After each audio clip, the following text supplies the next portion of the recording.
ഉള്ളടക്കം ഡബ് ചെയ്തിട്ട് 3-ാമത്തെ ദിവസം 14-ാം തീയതി ഡബ് ചെയ്യുകയാണെങ്കിൽ 17-ാം തീയതി ചേച്ചി പ്രസവിച്ചു. അതും ചെന്നൈ പോയിട്ടാണ്. ചെന്നൈ പോയിട്ട് തിരുവനന്തപുരത്ത് വന്ന് പ്രസവിച്ചു.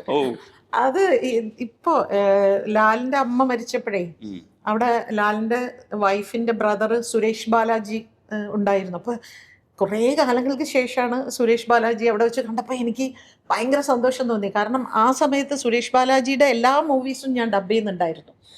അപ്പോൾ സുരേഷോട് ഭാഗ്യലക്ഷ്മി എത്ര കാലം കഴിഞ്ഞിട്ടാണ് നമ്മൾ കാണുന്നത്. അപ്പം ഞങ്ങൾ അവിടെ ഇരുന്ന് ഉള്ളടക്കത്തിനെ കുറിച്ച് ഇങ്ങനെ സംസാരിച്ചു. അപ്പോൾ ഞങ്ങളുടെ അടുത്തിരുന്ന് ഇത് കേൾക്കുന്നത് ആരാന്നറിയോ? തുടരും സിനിമയിൽ വില്ലനായിട്ട് അഭിനയിച്ച പ്രകാശ് വർമ്മ. അപ്പോൾ പ്രകാശ് ഇരുന്നിങ്ങനെ അന്തം വിട്ട് കേൾക്കുക. അപ്പം സുരേഷ് ബാലാജി പറയാ, ഓ അന്ന് ഞങ്ങളല്ല പ്രസവിക്കല്ലേ, നമുക്ക് ഈ സീന് തീരണേ, ഈ സീൻ എങ്ങനെയെങ്കിലും തീർത്തിട്ട് മതി. അപ്പം കമൽ ഇങ്ങനെ എന്നോട് പറയുന്നു, ഇരുന്ന് ഡബ് ചെയ്താൽ മതി, അപ്പം കുട്ടി താഴെ പോകില്ല. ഇരിക്കൂ, ഒരുപാട് സ്ട്രെയിൻ ഇല്ല. അപ്പോൾ ഈ ഫ്ലവർ വേസ് എടുത്ത് ഇങ്ങനെ അടിക്കുന്നില്ലേ അമല, അപ്പോൾ അതുവരെ അമല എൻ്റെ കൂടെ ഉണ്ടായിരുന്നു ആ സിനിമയിൽ. ഈ ഷോക്ക് കൊടുക്കുമ്പോഴൊക്കെ ആ സ്ക്രീമിംഗ് ഒക്കെ അമല പുള്ളിക്കാരിയാണ് കൊടുത്തത്. പിന്നെ കുറേ നിലവിളി ഇതൊക്കെ അമലയാണ്. അവരിങ്ങനെ എന്നെ കണ്ടിട്ട് ഭയന്മാർക്ക് എന്നെ കണ്ടിട്ട് വേണം നാനേ ഡബിങ് പണിக்கிறேன் ഡയലോഗ് മട്ടും നീங்க சொல்லுங்க എന്നൊക്കെ പറഞ്ഞ് അങ്ങനെ ഡബ് ചെയ്തു.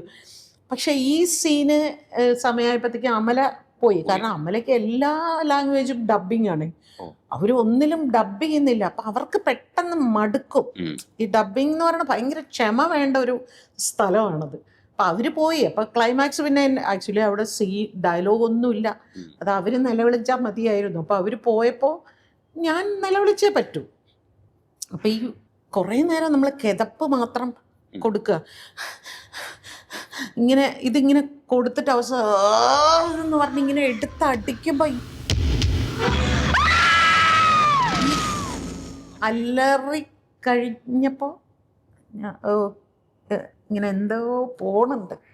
അപ്പം ഞാൻ പറഞ്ഞു ഹോസ്പിറ്റലിൽ പോകണം എന്നിങ്ങനെയുണ്ട്. അങ്ങനെ ഇപ്പം ഡോക്ടർ പറഞ്ഞു ഇത് പ്രസവിക്കുമല്ലോ എന്ന്. അപ്പം ഞാൻ പറഞ്ഞു ഇല്ല, ഒന്നും ചെയ്യണ്ട, എന്നെ ഇങ്ങനെ അങ്ങ് വീട്ടിലേക്ക് വിട്ടോളൂ എന്നുണ്ട്. അങ്ങനെ ആ വണ്ടി എയർപോർട്ടിലേക്ക് വിട്ടു.